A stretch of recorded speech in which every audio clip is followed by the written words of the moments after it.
Saya ke Pak Yasdin Yasir yang sudah terhubung juga bersama kita hari ini. Pak Yasdin, apa kabar? Alhamdulillah baik Bang Ade. Baik, Pak Yasdin mungkin tadi sudah mendengar juga ya pernyataan dari Bung Ali Dayat, Pak Panca terkait dengan perlindungan dan advokasi guru. Nah, jika kita mengcompare ya undang-undang satu dengan undang-undang yang lainnya, contoh saja undang-undang perlindungan anak ya, yang kemarin sempat kita lihat beberapa kasus yang memang ini sangat memberatkan para guru. Nah, dengan adanya perlindungan dan advokasi untuk guru ini, urgensinya kalau dari Pak Yastin sendiri seperti apa?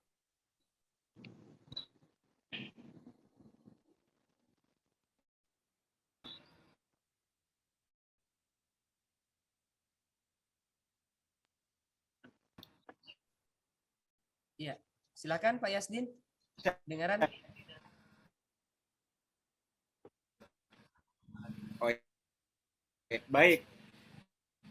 Terkait perlindungan guru atau kalau di Amerika ini disebut sebagai teacher protection, Bang Ade, ini banyak sekali sebenarnya secara teoritis berbicara tentang perlindungan guru itu, misal the right of teacher in the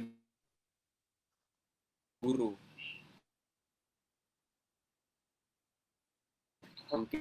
Itu perlindungan guru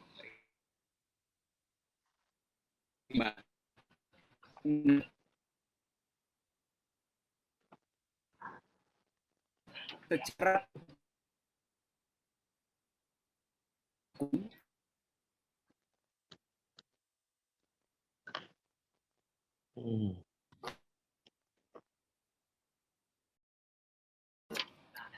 Pak Yasdin, ini audionya putus-putus Pak Yasdin.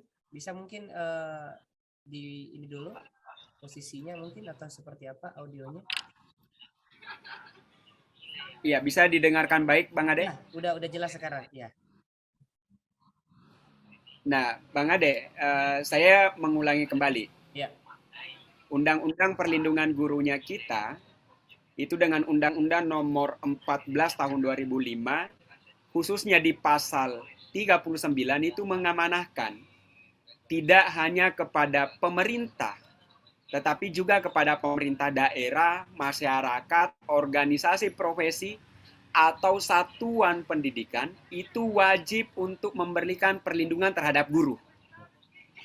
Nah, yang ada di kita sekarang ini, yang banyak menuntut hak dari guru atau perlindungan terhadap hak guru itu adalah asosiasi profesi. Secara hukum di kita, di Sulawesi Selatan misalnya, Undang-Undang Perlindungan Guru itu kemarin sempat jadi ramperda. Saya tidak tahu kalau sekarang sudah diperdakan. Tapi tentu di level provinsi itu masih berbicara tentang guru yang ada di level pendidikan menengah ke atas.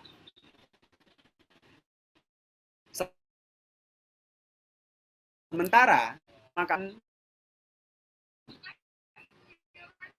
nah, yang lewat Bang Ade, terkait dengan perlindungan guru ini, jika benar ingin diperdakan, khususnya di Kota Makassar, itu baiknya memuat banyak hal. Misalnya yang paling utama untuk kita bahas terkait dengan perlindungan guru ini, itu terkait dengan kebebasan untuk misalnya mengekspresikan diri di kelas. Itu yang pertama.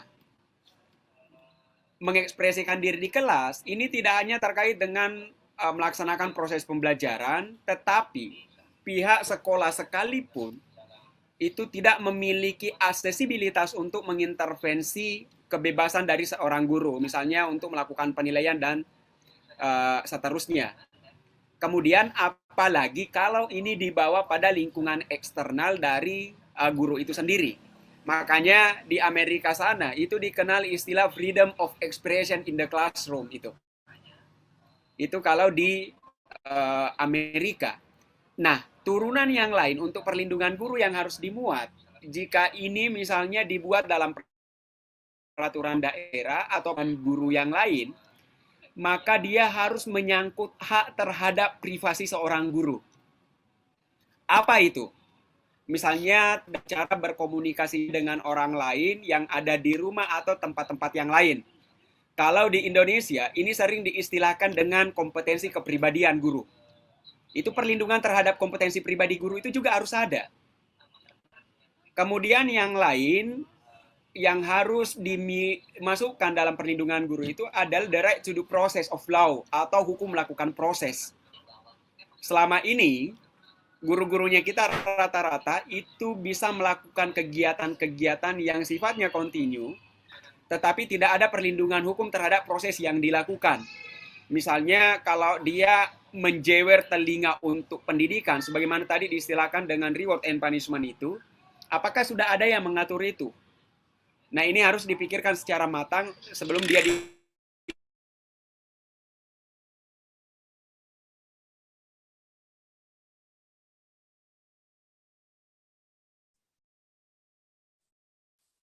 diperdakan. Baik. Dengan equality protection ini, Bang Ade. Baik. Perlindungan atas kesamaan hak dengan guru yang lain. Oke. Saya ke Bung Al-Hidayat Samsu. Bung Al-Hidayat, dari DPRD Makassar sendiri, ini kalau memuat aturan terkait dengan perlindungan dan advokasi guru, memang benar juga ya yang dikatakan Pak Yasdin tadi terkait dengan muatannya harus jelas agar tidak tumpang tindih juga dengan aturan-aturan yang lain dan mungkin posisinya ini lebih tinggi gitu, Pak Al-Hidayat. Jadi kalau dari Bung Al-Hidayat sendiri, kalau untuk muatan-muatan hukumnya perlindungan dan advokasi guru ini dari Dewan sendiri seperti apa pada saat merencanakannya? Ya, jadi saya kira apa yang disampaikan Pak Panca dan Pak Dr. Yastin Yasir ini juga akan kami kumpulkan nanti di Komisi D, dalam hal ini dipimpin oleh Pak Abdul Wahab Tahir, dikumpulkan menjadi satu per pasal-pasalnya.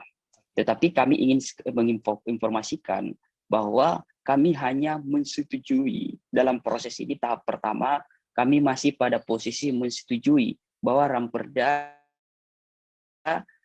terkait perlindungan guru akan dibahas oleh Pansus.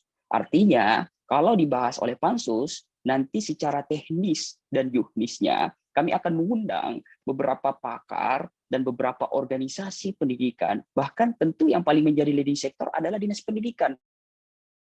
Karena mereka yang akan mengimplementasikannya dan kuenya, tinggal Dinas Pendidikan mengeksekusi ini barang. Karena hak pembuatan peraturan daerah itu ada di DPR. Nah maka terkait dengan apa yang disampaikan Pak Dr. Yasdin tadi terkait kompetensi kepribadian, bahkan dalam peraturan Perda Perlindungan Guru ini tidak hanya mengatur bagaimana melindungi hak dan kewajiban. Artinya haknya itu secara konteks banyak, Pak. Yang terkait dengan kesejahteraannya, terkait dengan kewajiban yang harus dia dapatkan seperti kepastian kesehatan bagi guru, karena masih banyak guru yang tidak memiliki jaminan kesehatan di Kota Makassar, baik di swasta ataupun di negeri, wabil khusus bagi guru honor dan kontrak. Ini kami akan lindungi bagaimana hak dan kewajibannya itu daripada forum ini. Kali ini Komisi D dipimpin oleh Bapak Abdul Wahab Tahir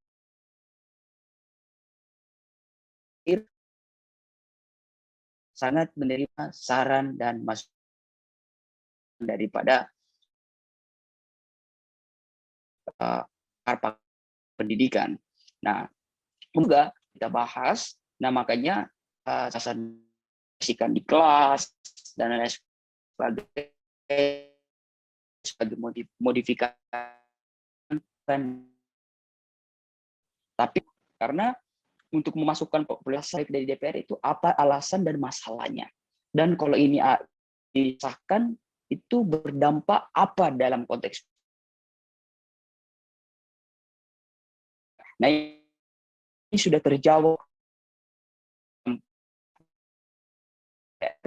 baik di pansus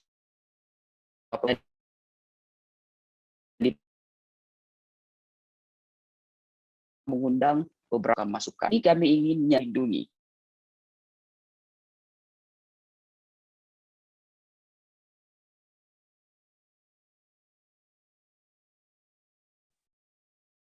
Oke, Bung Hidayat gimana?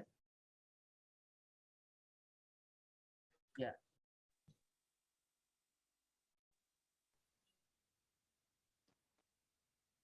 Sudah kembali ini audionya sudah kembali jelas? Bung Hidayat? Oke, seperti Cek. memang ya. Memang jaringan Ya, kurang mendukung siap. ya. Jadi ya, lihat 74 tahun 28 tentang guru di dalam pasal 40 nomor 70